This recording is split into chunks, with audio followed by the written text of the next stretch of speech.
할렐루야. 우리 옆에 분과 인사 나누겠습니다. 잘 오셨습니다. 주님의 평화가 함께하고 합니다. 인사하겠습니다. 여러분들 우리가 주보에 보면 어린이 주일이라고 되어 있는데 보통 어린이 주일이면 애들이 나와서 뭐 노래도 하고 율동도 하고 그래야 되잖아요. 근데 이게 거꾸로 생각하면 애들한테 스트레스 주는 거예요. 그래서 오늘은 뭐냐면 애들 그런 거 없이 그냥 그 썬데이 스쿨에서 이제 특별한 시간 볼 텐데 아마 솜사탕에 캔디에 하이퍼가 그냥 막 되는 그런 시간이니까 애들 중심으로 되는 시간이라고 생각하시고 지나가는 아이들 보면 그냥 무심코 지나가지 말고 뉘집 엔지지 말고 아빠 엄마가 뭐 하시니 네 아버지 뭐 하시노 이런 거 물어보는 게 아니라 어떤 애인지 이렇게 하고 기도해 주시고 그랬으면 좋겠어요. 아셨죠? 오고 가는 시간에 마주치면. 그리고 아마 오늘 사진 찍는 것 때문에 이렇게 이쪽에 그 카페 이렇게 꾸며놨거든요. 보시는 순간 나도 찍어야겠다 이런 생각이 드실 거예요. 완전 스튜디오를 꾸며놨어. 그러니까 보시고 나도 이제 옷 가면 사진 한번 찍어야지 이런 마음을 가지시고 신청해 주시고 썬데이 스쿨 그 VBS 때문에 저희가 도네이션 하는 거니까 많이 참여해 주시면 감사하겠습니다. 사진 아마 아름답게 나오실 거예요. 아셨죠? 자, 오늘은 그 바울이 사울일 때, 그러니까 바울이 되기 전에 사울에 대한 이야기를 기록한 내용입니다. 오늘 읽은 본문 아마 이제 사울이 마침내 바울이 되는 어떤 과정, 그 중에 가장 중요한 사건을 기록한 내용이에요. 그럼 사울이 바울이 되는 개인적인 회심의 사건, 우리는 그렇게만 무게를 두고 생각할 수 있어요. 사울이 바울이 되는 어떤 그런 특별한 은혜의 사건이죠. 신비로운 사건, 그렇게만 기록될 수 있겠지만 다르게 보면 한 개인의 회심을, 그것도 예수를 믿는 자를 핍박하는데 앞장섰던 사람을 그렇게 생각해 보시는 거예요. 그냥 회심이 아니에요. 예수를 믿는 사람들을 핍박하는데 앞장섰던 이 사울을 예수 믿는 공동체가 어떻게 받아들였을까? 자기 개인이야 회심을 했지만 그 교회 공동체가, 예수 믿는 공동체가 그를 어떻게 받아들였을까? 그런 질문을 통해서 여러분들 우리가 받아들임이라는 주제에 대해서도 오늘 본문을 통해서 생각해 봐야 될 것 같습니다. 제가 받아들임이라는 거대한 주제라고 표현한 이유는 뭐냐면 사실 여러분 개인적인 회심은 그 사람의 문제예요. 그 사람이 어떤 게 회심을 했다 그럴 수 있죠. 그런데 그 개인적인 경험을 갖다가 공동체가 믿고 받아들이는 것은 여러분 다른 문제이기 때문에 그렇게 말씀드리는 겁니다. 공동체에 해를 끼쳤던 사람을 다시 공동체에 받아들인다는 주제는 이 단순한 허영이 아닙니다. 그래 회심했으니까 다시 우리 공동체에 들어와 이런 내용이 아니에요. 뭐냐면 희생과 이해, 그리고 무엇보다도 뭐가 따르냐면 상처와 아픔을 어떻게 한 거예요? 공동체가 받아들임이라는 큰 사랑의 실천을 한 내용이 오늘 본문에 어쩌면 숨겨져 있는 내용이라고 저는 보는 거라고 저는 생각합니다. 굉장히 우리한테는 큰 도전이죠. 어떻게 그 사람을 받아들일 수 있을까? 오늘 읽은 본문 2절에 보면 사울의 이미지는 두 개로 함축할 수 있습니다. 2절 말씀에 뭐라고 나오냐면 위협과 살기라는 단어가 등장해요.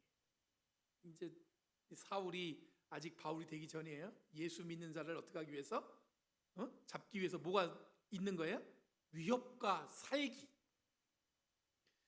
그럼 사울은 여전히 주님의 제자들을 위협하고 살기를 띠고 있다고 기록하고 있습니다. 여기서 살기는 헬라어로 투모스라는 단어를 사용했어요. 이 투모스는 어떤 의미가 가까우냐면 분노하고 있다는 뜻이에요. 사울은 지금 예수를 따르는 사람들에 대해서 어떤 마음이 있는 거예요? 분노하고 있는 거예요. 저들을 향해서 분노하기 때문에 살기를 띠고 있다. 이런 뜻입니다. 이 투모스는 예수를 십자가에 못 박으라고 소리쳤던 이 대제사장들과 군중들이 가졌던 그런 감정이었습니다. 그때도 나왔던 단어가 투모스. 그들은 예수에 대해서 투모스, 살기, 분노하고 있었어요. 그리고 본디오 빌라도가 예수를 십자가형에 처할 때 주저주저했습니다. 바로 예수를 십자가에 처형하지 못하고 주저주저할 때 그 당시에 대제사장들이 드러냈던 감정이 뭐였냐면 투모스. 살기를 드러내고 있었어요. 이런 사울은 예수를 십자가에 달려 죽게 한 그 당시의 살기, 즉 분노를 여전히 지니고 있는 상태에 있었고, 예루살렘 박해를 넘어서 이제 어디로 갑니까? 다마스커스.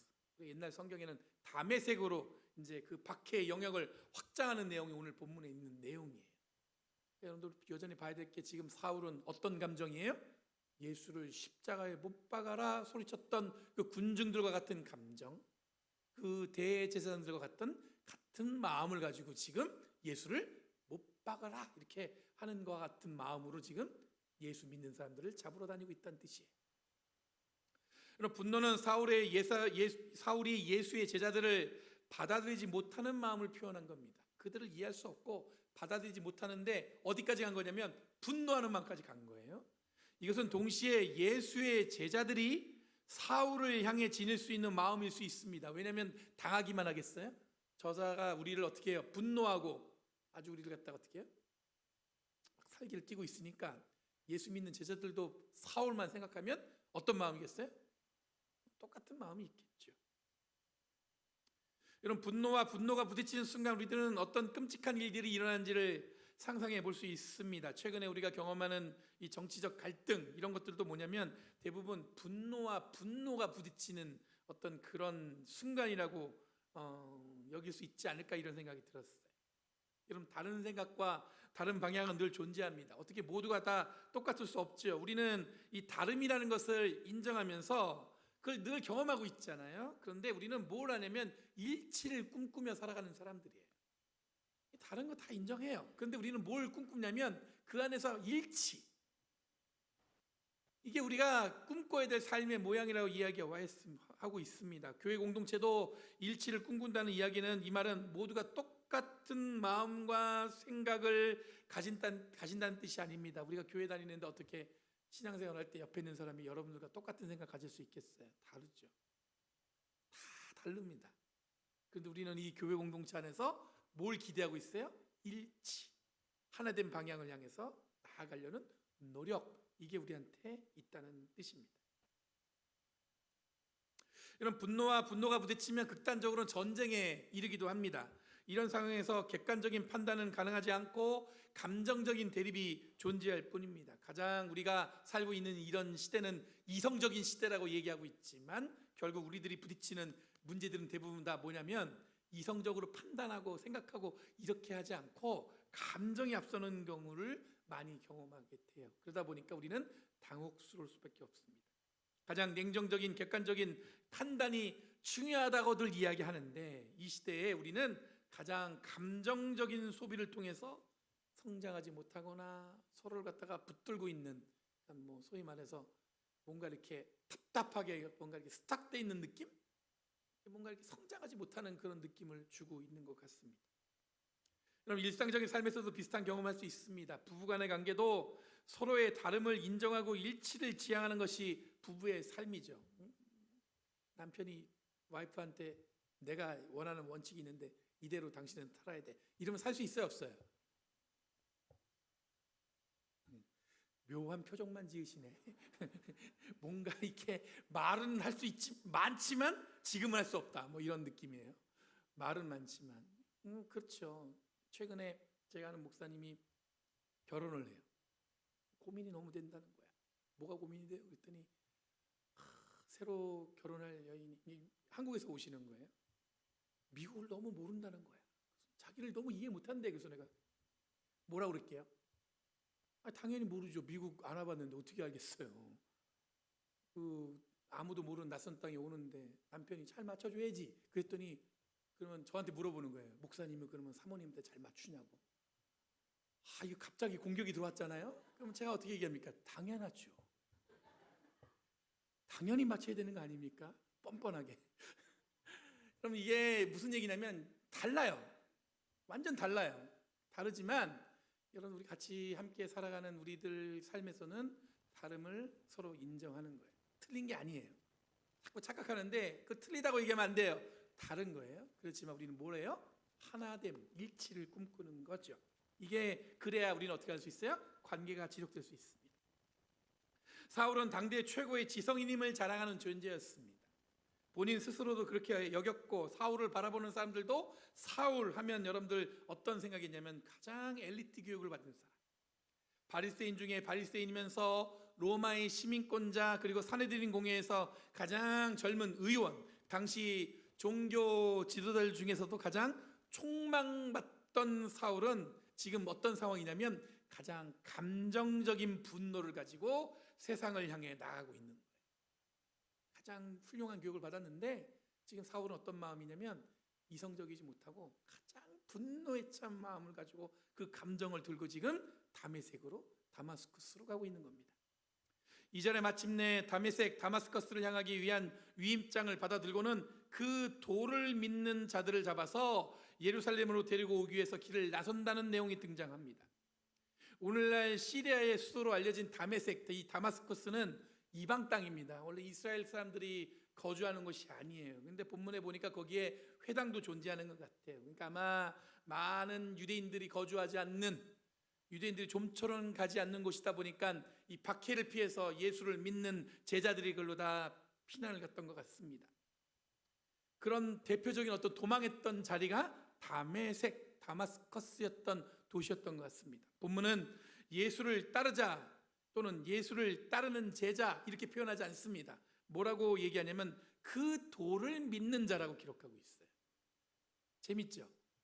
예수를 믿는 사람들이 거기 있어서 그게 아니라 예수의 뭐냐면 그 도를 따르는 자라고 본문은 기록하고 있어요. 그럼 도를 믿는 자라는 구절도 영어 성경에 보니까 그 도를 the way라고 번역을 해놨습니다. 헬라어 원문에는 뭐냐면 아콜로테오라는 단어를 사용했어요. 이 아콜로테오라는 단어는 어떤 뜻이냐면 같은 방식으로 동행하는 자, 이렇게 사전에 그렇게 기록되어 있더라고요.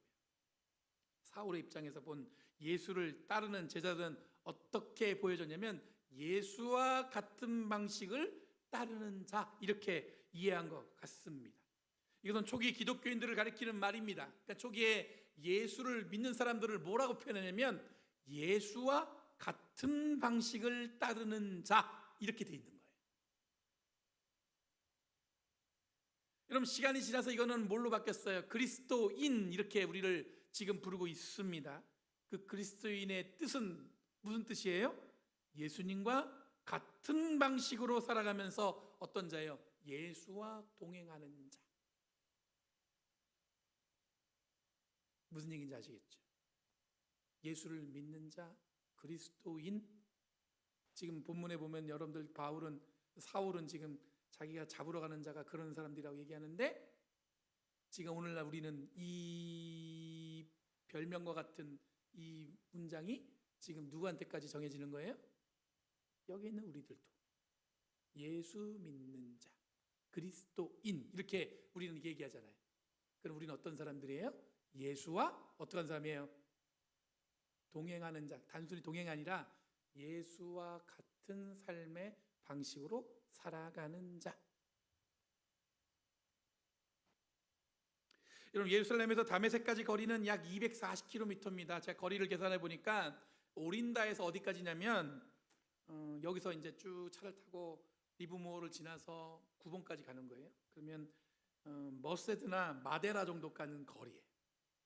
굉장히 먼 거리죠. 지금 차로 가면 한 2시간 정도 갈 수 있는 거리지만 그 당시에 아마 도보로 가거나 말을 타거나 하면 한나절을 가야만 간신히 갈 수 있는 거리라고 볼 수 있습니다. 꽤 먼 거리를 사울이 긴 여정으로 나선 것입니다. 3절에 거의 다마스커스에 이르렀을 때 갑자기 환한 빛이 사울에 둘러쌌다, 이렇게 기록하고 있어요.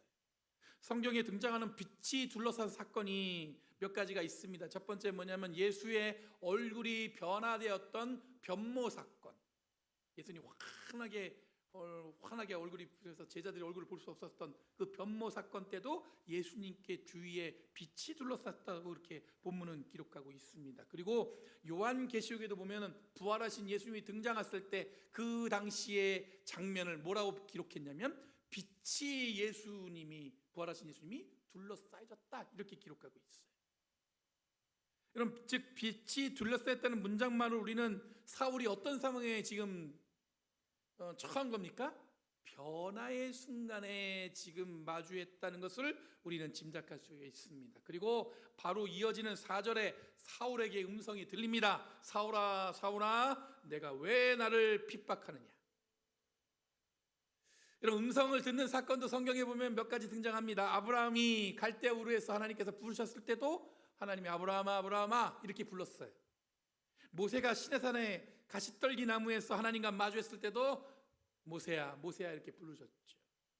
예수님이 세례를 받으실 때도 하늘에서 음성이 들렸다고 본문은 기록하고 있습니다. 굉장히 비슷한 사건이 일어나고 있는 겁니다. 지금 사울에게 빛이 둘러싸였고 하늘에서 음성이 들렸습니다. 사울아, 사울아, 내가 왜 나를 핍박하느냐.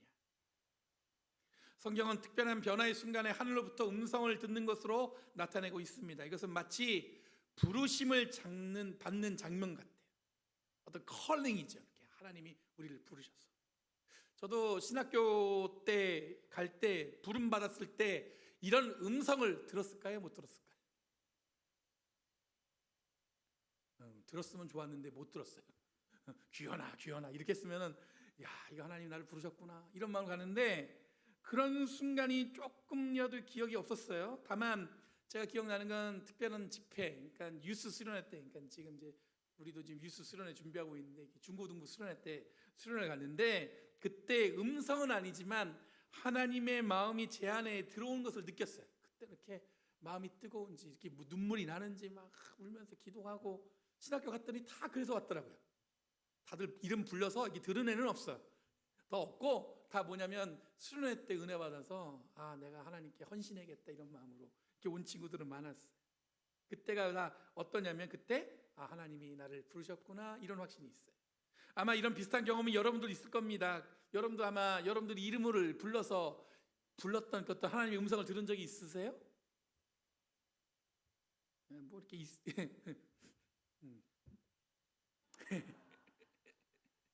내가 너무 이게 너무 높은 수준의 질문을 했나? 제가 좀 과장해서 말씀드리면 아마 비슷한 경험이라는 게 어떤 거냐면 사울이 빛에 둘러싸였던 것처럼 저와 여러분들에게도 하나님의 마음에 둘러싸여서 저는 여러분들이 지금 이 자리에 있다고 믿습니다. 여러분들 하나님이 사랑하시는 그런 나를 사랑하시는구나 그런 경험이 있었을 거 아니에요. 하나님의 은혜를 내가 흠뻑 받았던 경험이 있었을 거 아니에요. 그걸 기억하고 우리가 이 자리에 있는 거지. 다른 것 때문에 여기 나오겠어요? 여기 딱 나왔더니 뭐 청년들이 너무 이쁘고 잘생겨서 나왔나? 목사님이 너무 멋있어서 나오나? 그럴 일은 요만큼도 없잖아요. 그렇죠? 하나님이 나에게 사랑으로 부르셨으니까 이 자리에 오신 거죠. 이것을 우리는 다르게 표현하면 우리도 똑같이 변화의 순간이라는 걸 우리가 경험한 적이 있다는 얘기예요. 아, 내 삶에서도 이런 변화가 있었다. 내가 이렇게 막 살다가 하나님께서 나를 사랑하신 걸 느껴서 나를 사랑하시는 걸 느껴가지고 내 삶이 바뀌어야겠구나 이런 결심한 순간이 있었을 거예요. 그럼 저의 이런 변화의 공동체가 어떻게 받아들인지 기억이 납니다. 제가 신학교 간다고 다 결심하고 그랬을 때 어떤 분들은 저한테 축하한다는 말도 해줬고 어떤 친구들은 갑자기 왜? 이렇게 질문한 친구 있었고 저를 전도한 친구가 과관이었습니다. 너가 그럴 줄 몰랐다. 저를 전도한 친구는 제가 갸뚱한 거죠. 자기가 전도했는데 자기는 아직 그 정도는 아닌데 제가 신학교 간다니까 그 친구가 그랬어요. 너가 그럴 줄 몰랐다. 굉장히 이상한 사건으로 아마 이야기했던 것 같습니다. 그럼 사울은 5절에 곧바로 그 음성을 듣자 묻습니다. 주님 누구십니까? 여기서 주님은 이에이수세라는 단어를 사용했어요. 이에이수세. 이걸 주님으로 번역했어요. 근데 이게 예수라는 히브리 말이에요. 아마 직접적으로 이 음성을 사울이 듣고 나서 주님 당신은 누구십니까? 이렇게 물었는데 이걸 갖다가 지금 이 사울은 뭐라고 표현한 거예요? 예수님 당신은 누굽니까? 이렇게 얘기한 거예요. 이상하죠. 궁금한 게 생겨요. 위협과 살기로 예수의 길을 따르는 자를 잡으려 했던 사울이 갑작스러운 이런 신비적인 사건 속에서 자신을 부르는 음성 속에 왜 예수라고 직감했을까? 그 음성을 듣고 나서 예수님 당신은 누구십니까? 라고 묻는 거예요. 지금 왜 그랬을까? 앞서서 사울의 신분에 대해서 잠깐 말씀드렸습니다. 아주 공부 잘했던 엘리트였다고 그랬잖아요. 한 가지 더 추가하자면 앞으로 대제사장의 대를 이을 어떤 촉망받던 젊은이였습니다. 이 말은 오늘날로 이야기하면 성경 박사, 율법 박사란 뜻이기도 하지만 종교적인 심성이 가득하고 진지하게 하나님의 일을 하기 위해서 그의 삶을 온전히 하나님께 드리려고 노력했던 젊은이란 뜻이에요. 사울은 단순히 지식의 당대의 어떤 높은 지식의 수준만 있었던 게 아니라 종교적인 심성도 컸던 거예요. 하나님의 일을 위해서 내가 어떤 일을 할 수 있을까? 그렇게 선택한 게 뭐예요? 예수 믿는 자들을 잡으러 가자. 사울은 그토록 추구해 오던 하나님을 위해 일하려던 자신의 노력에서는 결코 경험해보지 못했던, 지금까지 살아오면서 자기 하나님을 위해서 열심히 일해야지 이런 마음을 먹었는데 한 번도 경험하지 못한 사건을 오늘 본문에서 경험하고 있던 것 같습니다. 한 번도 들어보지도 못했고 경험하지 못한 이 사건 속에서 대부분 여러분들 어떤 분들은 당황하면 어떻게 돼요? 완전히 반대의 두려움으로 사건을 바라볼 때가 있어요. 예전에 제가 청년 사역을 할 때인데 한국에서 어떤 청년이 울면서 저한테 찾아왔어요. 이 청년이 이 자매인데 너무너무 아주 제가 이게 아끼는 청년. 왜 그러냐면 새벽에 아침에 일찍 일어나가지고 일부 예배 반주도 하고 막 열심히 해요. 제가 맨날 라이드 차를 타고 와서 그 친구를 데리고 오면 교회에서 봉사도 하고 열심히 하는 청년이에요. 제가 목사로서 어떤 마음이었냐면 정말 기특하고 응원하고 싶은 청년이었습니다. 울면서 하는 말이 뭐냐면 요즘에 기분이 안 좋았대. 우울했대. 근데 길을 가는데 누가 그러더래. 도를 하십니까? 이거 걸려든 거예요. 딴 데 같았으면 무시하고 가는데 그날 너무 울적하고 사람이 너무 업셋돼 있고 그러니까 따라갔다는 거예요. 그래서 가만히 보더니 한 말이 너 빨리 하늘에 제사를 드리지 않으면 너 애군이 너를 붙들고 있으니까 빨리 제사를 드려야 된다 그런다는 거예요. 그러면서 그 제사를 드리려면 뭐가 필요해요? 돈이 필요합니다. 그러면서 학생으로서는 감당하기 힘든 돈을 요구하더래요. 바로 가서 ATM 가서 돈을 빼갖고 제사를 드린 거예요. 그러고 났더니 정신이 드는 거야. 어떤 마음이 들었겠어요? 허무하기도 하고 내가 왜 그런지 이해도 안 되고 그리고 이게 하나님께 죄진 것 같고 그러니까 울면서 저한테 찾아온 거예요. 막 울면서. 그래서 제가 잘 위로해 주긴 했는데 그때 어떤 말 했는지 기억은 안 나요. 근데 그때 어떤 느낌이었냐면 얘가 정말 어릴 때부터 교회 열심히 다니고 그랬는데 자기 순간적인 어려운 상황에서 갑자기 이런 시험에 들 수도 있구나. 제가 그때 알았어요. 이런 말로 형용할 수 없는 이런 상황에 우리들은 가끔 전혀 다른 방향에서 그 답을 찾으려고 합니다. 아마 사울도 이와 비슷하지 않았을까? 당황하니까 지금 예수님 당신은 누구십니까? 라고 물었을 수도 있죠. 사울의 물음에 곧바로 응답이 들렸습니다. 나는 내가 핍박하는 예수다. 여기서 사용된 예수는 다른 단어로 사용합니다. 앞에서 사용했던 예수랑 다른 단어가 등장해요. 뭐냐면 아담. 이것도 히브리에서 나온 말인데 우리가 아는 그 아담입니다. 아담. 내가 핍박하는 그 사람이다. 그런 뜻이에요. 그러니까 아담은 여러분들 우리가 아담과 하와 할 때 아담이라는데 그냥 그 아담의 원래 뜻은 뭐냐면 사람이라는 뜻이에요. 아담아. 그래서 흙에서 나왔다. 그래서 아담이라는 뜻입니다. 사울은 뭐냐면 예수님이 누구십니까? 라고 물은 것이고 들려온 음성은 뭐냐면 내가 핍박한 그 사람이다. 이렇게 답이 온 거예요. 여러분 이 언어적 유희에서 우리들은 사울이 지금 누구를 만났고 누구에 대해서 위협하고 살기를 가졌는지 분명히 가리키고 있습니다. 이 장면은 사울의 고백으로 그리고 교회는 이 고백을 기억하고 되새기면서 이 장면을 반복적으로 우리에게 지금 전하고 있습니다. 사울은 예수를 따르는 자에게 살기와 위협을 가한 것이 아니라 바로 예수를 핍박했던 자라는 게 오늘 본문에서 하고 있는 이야기. 예수님이 누구십니까? 너가 핍박하는 사람이다. 이 말은 예수를 따르는 자들이 곧 예수라는 뜻이기도 합니다.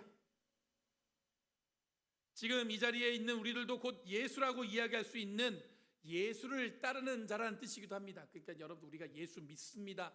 그 이야기는 단순히 내가 내 믿음의 대상 어디 멀리 있는 게 아니라 내가 예수를 믿어서 우리는 어떻게 할 수 있는 거예요? 예수와 같은 삶을 사는 존재. 그 얘기는 우리도 곧 예수다.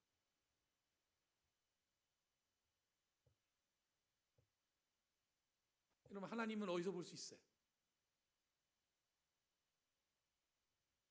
창세기에 보면 하나님이 뭐예요?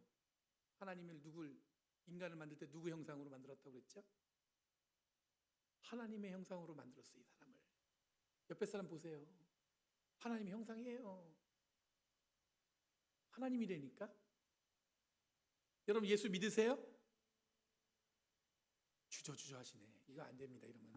자, 이러시면 안 됩니다. 이러면 여러분 여기 앉아 있는 의미가 없는 거예요. 여러분 예수 믿으시죠? 그럼 여러분 예수 믿으시면 내가 바로 예수의 삶을 사는 자라는 뜻이에요. 그 뜻은 무슨 얘기예요? 내가 바로 예수와 동행하는 자다.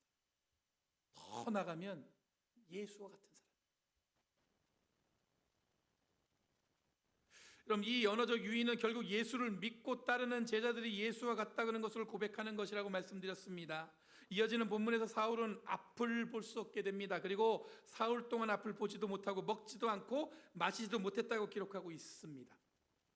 여러분, 바울 이전에 사울에 대해서 초대교회의 교회의 기억은 이 사울은 예수를 핍박하는 자란 뜻이에요. 이것은 예수를 십자가에 못 박으라고 소리쳤던 대제사장과 사울이 하나의 존재라는 것을 알려줍니다. 그리고 우리가 잘 아는 것처럼 눈이 떠지고 이 사울은 어떻게 됐냐면 바울이란 존재가 되었습니다.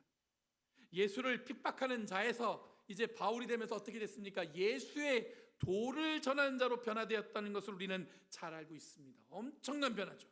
예수를 핍박하는 자에서 예수의 도를 전하는 자가 됐어요.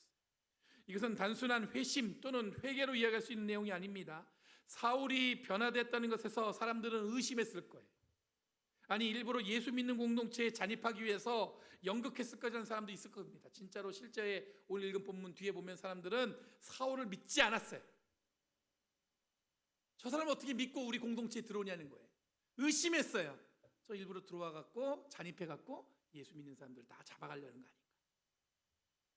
그 정도로 교회 공동체는 사울을 곧 바울을 받아들이기가 쉽지 않았을 것입니다.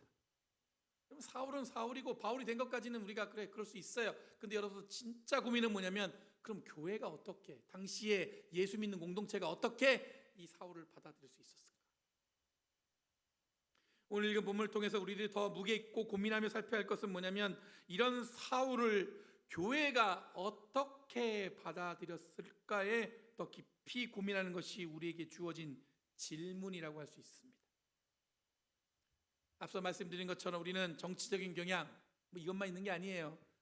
응원하는 어떤 스포츠팀, 이 다른 것 때문에 우리는 갈등합니다. 그렇죠? 다르게 표현하면 우리는 인종이 다르다는 것으로, 국가가 다르다는 것으로 갈등하기도 합니다.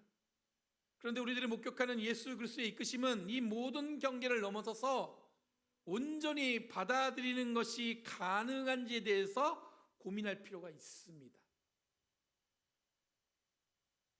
여러분, 결과적으로 예수 그리스도를 믿는 교회 공동체는 사울을 바울로 온전히 받아들였습니다. 그리고 거기에다가 어디까지 붙였냐면 사도라는 이름까지 붙여줬어요.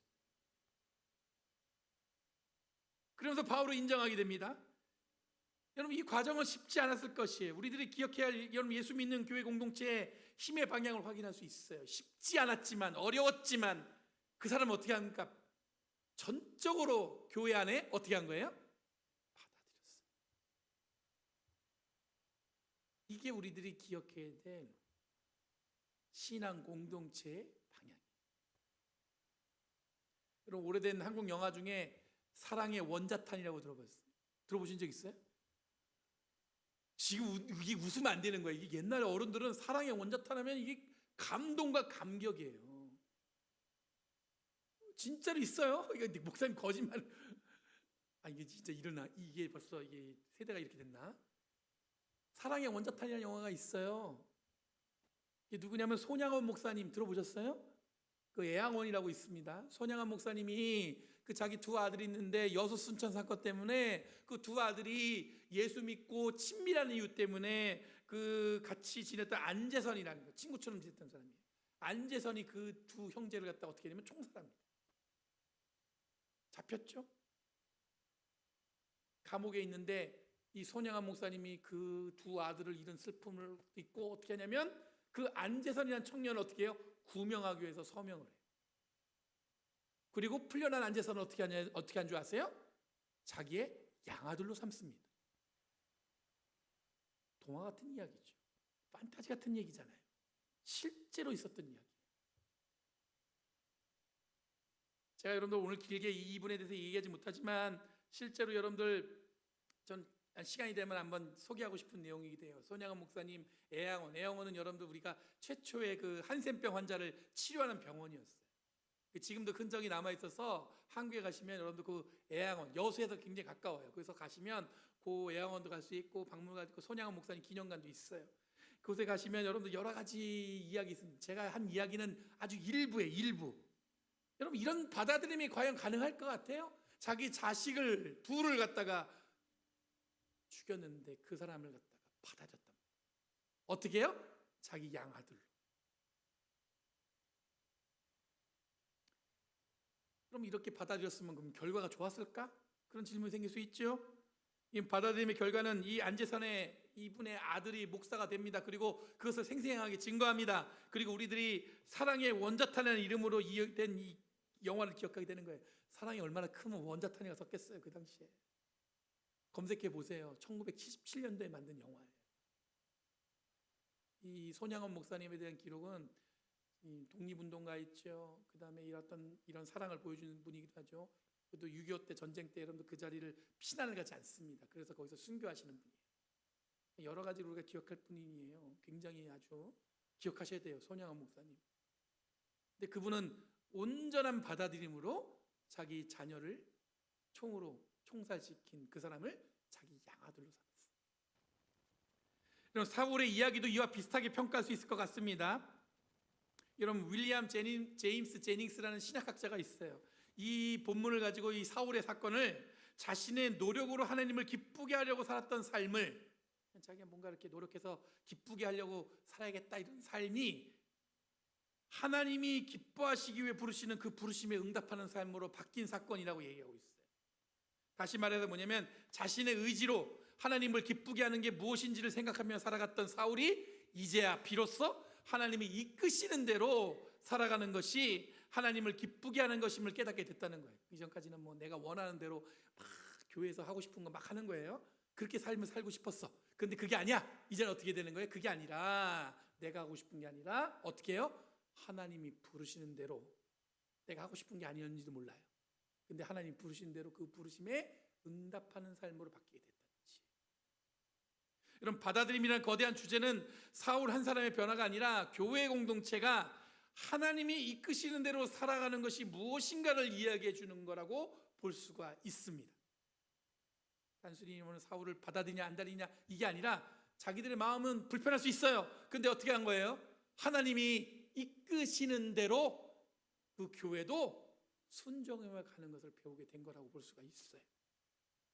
저는 오늘 사울이 바울이 되는 회심 사건을 통해서 저와 여러분의 삶에서도 반복적으로 경험할 수 있는 분열과 갈등이라는 현실 속에서 받아들임이라는 거룩한 행위는 내가 하고 싶어서 하는 것이 아니라 하나님의 내가 하고 싶은 대로 하나님을 일을 한다는 의지를 꺾어내고 오히려 하나님이 이끄시는 대로 그것이 마음에 들든 들지 않던 간에 그 이끄심에 순종하며 살아가는 것이 예수를 따르는 공동체가 해야 할 일이라는 것에 방향을 틀어서 살아가는 저와 여러분이 되기를 간절히 바랍니다. 별거 아닌 것 같지만 간단한 것 같지만 굉장히 큰 변화예요. 내가 하고 싶은 걸 교회에서 하고 싶은 거 이게 아니라 하나님이 이끄시는 대로 내가 만족하지 않던 간에 그걸 순종하면서 갈 수 있게 되었다는 뜻이에요. 그러면 비로소 우리는 예수와 같고 예수님이 이끌어 가시는 그 길 위에서 주님과 동행하는 삶을 살게 될 줄 믿습니다. 그리고 그 동행을 통해서 우리는 날마다 주어지는 사명을 부담과 어려움이 아니라 기쁘게 감당할 수 있는 은혜를 경험하게 될 줄 믿습니다. 지난주 월요일 날 이메일이 왔습니다. 연회로부터 저희 교회에 영어 목회를 EM 미니스트리를 플랜팅하기 위해서 펀드를 준다는 거예요. 근데 얼마가 오냐면 5만 불 준대요. 제가 신청한 건 10만 불이에요. 반이나 깎여왔어요. 그래서 제가 딱 받자마자 이걸 어떻게 하라고 주는 거야. 처음 마음은 그랬어요. 딱 어떤 마음이냐면 걱정과 기대 두 개가 이게 왔다 갔다 하는 거예요. 그러다가 제가 이 말씀을 준비하면서 이것 또한 이 받아들임으로 내가 하고 싶은 것을 통해서 하나님의 일을 한다는 것이 아니라 내가 원하는 액수를 딱 맞춰줘야 그 일을 할 수 있을 것 같잖아요. 근데 그렇게 하는 것이 아니라 하나님이 주신 일을 하는 것을 받아들임으로 상황은 여러분들 그래도 우리의 사역이 필요하다고 응원해진다는 생각을 가졌어요. 그래서 여러분 그것을 온전히 받아들임으로 온전한 열매를 맺기 위해 노력해야겠다는 생각이 들었습니다.